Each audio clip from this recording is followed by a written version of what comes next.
Les gens qui sont chargés d'assurer la sécurité, s'ils sont eux-mêmes source de désordre et d'insécurité, c'est la catastrophe. Ceci dit, euh, avant de trouver la solution à cette crise-là, il faut savoir d'abord son origine. Vous savez que depuis les événements de mars 91, la police a été démilitarisée.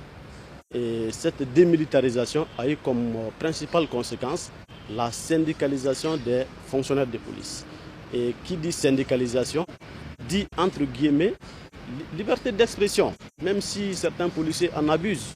Donc c'est la démilitarisation ajoutée au conflit d'intérêts auquel nous assistons aujourd'hui entre les responsables de la police et les policiers eux-mêmes.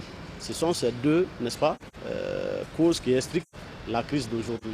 Mais moi je pense que pour résoudre la crise, je ne vois pas de solution. Il faut remilitariser la police.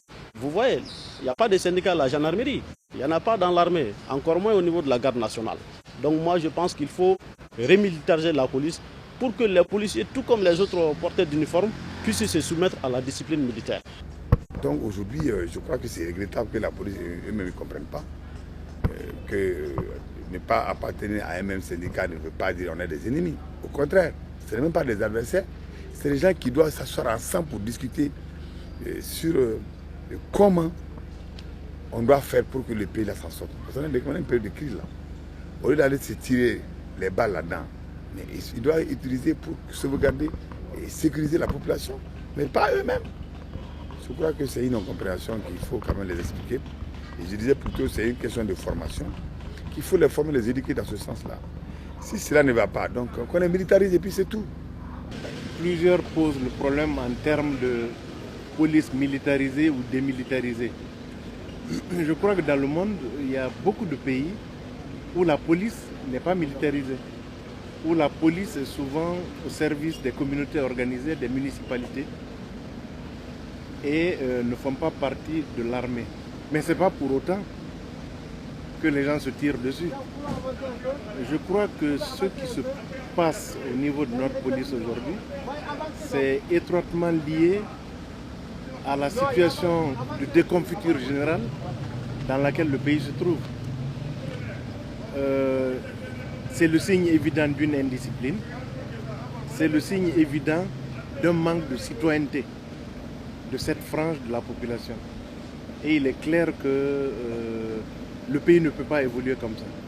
Il faut un État responsable, un État organisé, un État qui décide. Et il n'y a pas à passer par 1000 chemins. Des cas d'indiscipline comme ça sont à corriger. Inacceptable. Il n'y a pas de bricolage qui vaille dans la résolution des problèmes de la police. Croire qu'on peut amadouer les gens parce qu'ils n'ont pas compris, ils ont tout compris, mais ils n'ont pas leur place à la police. Au niveau de la police, c'est une question de clan en fait. Le clan au pouvoir arrive à faire pratiquement toutes les modifications qui l'intéressent ou qui lui portent tout au plus avantage. Donc ce qui fait que les autres, les frustrés, évidemment, c'est des êtres humains aussi qui consentent, donc ils font leur petite rébellion en quelque sorte.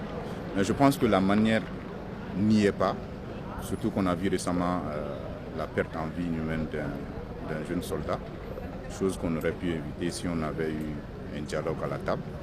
Donc quand même ce que moi je trouve, c'est que quand même je sais qu'il y a 3 syndicats, et je me dis que le dernier syndicat récent propose des solutions vraiment qui peuvent sortir la police de cette crise actuelle, à savoir faire une réforme totale de la police. Certes, certains disent que le moment n'est pas propice, mais à quand faudrait attendre pour dire qu'on va trouver une solution pour la police? Vous savez déjà, depuis des dizaines de décennies pratiquement, tout est politisé au Mali. Rien ne se fait comme ça doit se faire lorsqu'il y a un parti qui est au pouvoir. Donc c'est lui qui est pratiquement chargé de tout mettre en place. Donc sincèrement, moi je propose que la police soit militarisée à nouveau. Parce que il y a quelque temps, lorsque la police était militarisée comme les gendarmes, les gardes, tout ce qu'il y a dans le corps militaire, il n'y avait pas tous ces problèmes-là. Donc sincèrement, moi je propose qu'ils reviennent à la phase de départ et voir comment ça va marcher.